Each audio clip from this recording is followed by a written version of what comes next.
Oke, bismillahirrahmanirrahim. Assalamualaikum warahmatullahi wabarakatuh. Terima kasih kepada ibu-ibu semua yang telah hadir dalam pertemuan kelompok kita ini. Dan sebelumnya saya berterima kasih kepada tuan rumah yang telah menyediakan tempatnya supaya kita bisa bersama-sama mengadakan pertemuan ini untuk membahas materi yang akan saya sampaikan nanti.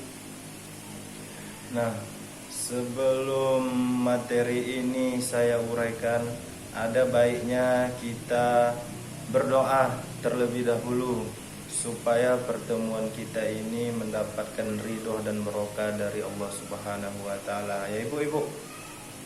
Baiklah, untuk memulai doanya saya meminta kepada Ibu Fitri untuk memimpin doanya, ya Bu. Ya, silakan Bu. Doa dimulai. Doa selesai. Ya, di sini Bu, pada pertemuan kali ini saya akan membahas pentingnya kesejahteraan terhadap lansia. Ibu-ibu di sini semuanya apakah tahu apa arti lansia tersebut? Ya Bu, ada yang tahu apa arti lansia?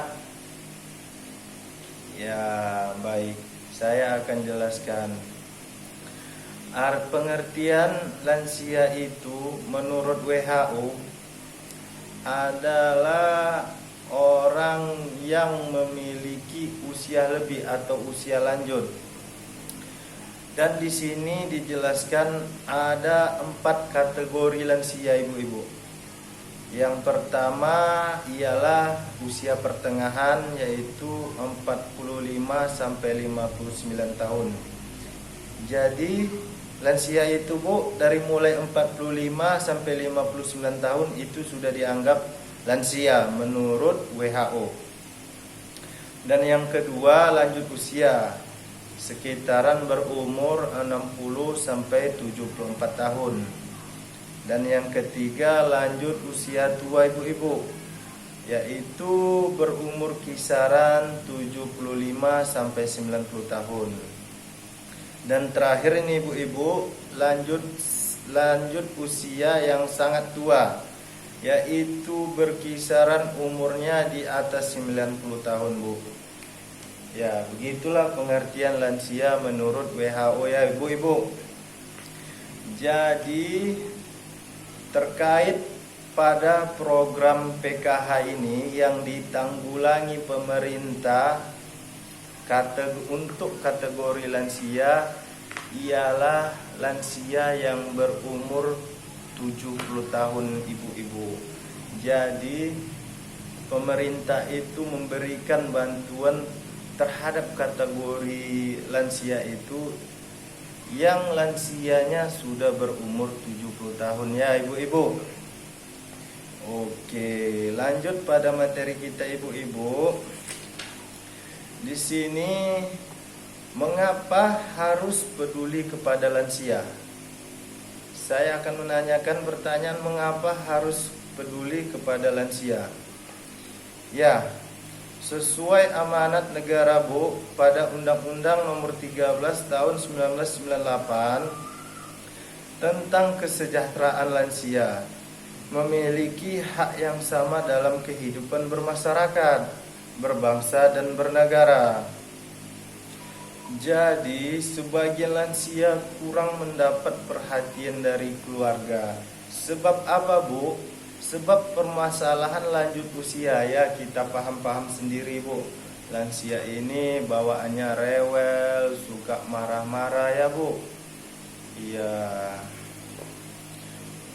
Jadi kondisi permasalahan lanjut usia ini ada 3 bagian Bu, ada 3 substansi, yaitu pertama masalah fisik atau fisik biologis, yang kedua masalah psikososial, Dan yang ketiga adalah masalah spiritual atau rohani. Di sini saya akan menjelaskan satu-satu apa itu masalah fisik, apa itu masalah psikososial, dan apa itu masalah spiritual atau rohani yang sering terjadi kepada lansia. Itulah sebabnya sebagian lansia itu kurang mendapatkan perhatian dari keluarga. Ya, yang pertama tadi Bu, masalah fisik tadi, yaitu perubahan fungsi organ tubuh yang menyebabkan terjadinya perubahan suhu tubuh, gangguan gerakan, gangguan panca indera, atau gangguan saluran kencing. Dan bisa juga kita lihat ketika giginya mulai tanggal atau goyang. Dan yang terakhir munculnya penyakit seperti stroke, darah tinggi, radang sendi, dan lain-lain ya Bu. Nah, itulah pengertian lansia, permasalahan lansia secara fisik. Dan yang kedua Bu, masalah psikososial. Apa itu psikososial? Yaitu perubahan emosi Bu Ibu. Nah, kita kan sering menemukan lansia itu yang emosinya kurang stabil Bu, suka marah-marah begini begitulah. Nah, itulah disebut psikososial, yang artinya bisa tiba-tiba muncul depresi, cemas atau ketakutan disebabkan perubahan fisik dan fungsi anggota tubuh. Sering merasa kesepian, teman mulai berkurang, takut tersingkir. Yang ketiga takutnya penyakit, takut mati Bu Ibu, itu bawaan lansia. Takut kekurangan uang, itu pembawaan lansia Ibu-ibu. Ibu-ibu harus memahami. Yang poin selanjutnya agresif, suka marah-marah. Nah, ini saya bilang tadi, marah-marah, menyerang, menendang pintu. Nah, itu juga termasuk bawaan lansia Ibu-ibu. Dan pada poin ketiga, apa spiritual rohani, tentang spiritual rohani, yaitu lansia itu Bu jarang beribadah, menjadi tidak sabar, kurang bersyukur, berpikir negatif, dan lain-lain. Dan penjelasannya yang kedua, tidak tabah dalam menerima kondisi penuaannya. Selanjutnya, kurang mau berbagi dengan orang lain, dan selalu menunjukkan super powernya dan dalam menanggapi diri selalu benar. Nah, itu semua bawaan orang yang sudah tua Ibu-ibu ya. Kita harus tahu cara menghadapi lansia yang sulit perilakunya. Di sini saya akan menerangkan juga Ibu-ibu ya, prinsip melayani lansia. Nah, bagaimana kita melayani lansia itu, di sini saya akan paparkan juga ya Ibu-ibu. Yang pertama, tidak memberikan stigma atau ngejab kepada lansia. Yang kedua, tidak mengucilkan. Selanjutnya, menghindari sikap sensitif, misalnya mudah marah, tersinggung. Yang keempat, tidak membesar-besarkan masalah. Dan yang selanjutnya, menghindari sikap belas kasihan yang berlebihan. Kemandirian, memberi kesempatan pada lansia menunjukkan kemampuannya. Dan terakhir, keluarga sebagai sumber pemecah masalah. Nah, di sini itulah prinsip melayani lansia. Dan pertanyaannya, bagaimana menghadapi lansia yang sulit perilakunya? Nah, di sini saya akan menerangkan bagaimana cara menghadapi lansia. Yang pertama itu Ibu-ibu, sifat yang harus kita tunjukkan, tetap menghormati dan menghargai lansia sebagai orang tua. Yang kedua, bersikap sabar dan bijaksanalah terhadap perilaku orang tua lansia tersebut. Dan yang ketiga, memberikan kasih sayang dan menjadi pendengar yang baik bagi lansia.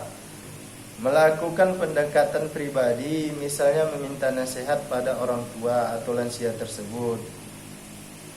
Dan berikan kesempatan terhadap mereka termasuk kapan ia mau mandi, apa yang ia mau makan, apa yang ia mau kerjakan, sepanjang itu tidak membahayakan kepada dirinya. Jadi saya sudah menjelaskan tentang bagaimana cara menghadapi lansia, apa itu lansia. Sampai di sini apakah ibu-ibu sudah paham tentang materi pembahasan tentang lansia, ibu-ibu? Ya, bagus ibu-ibu.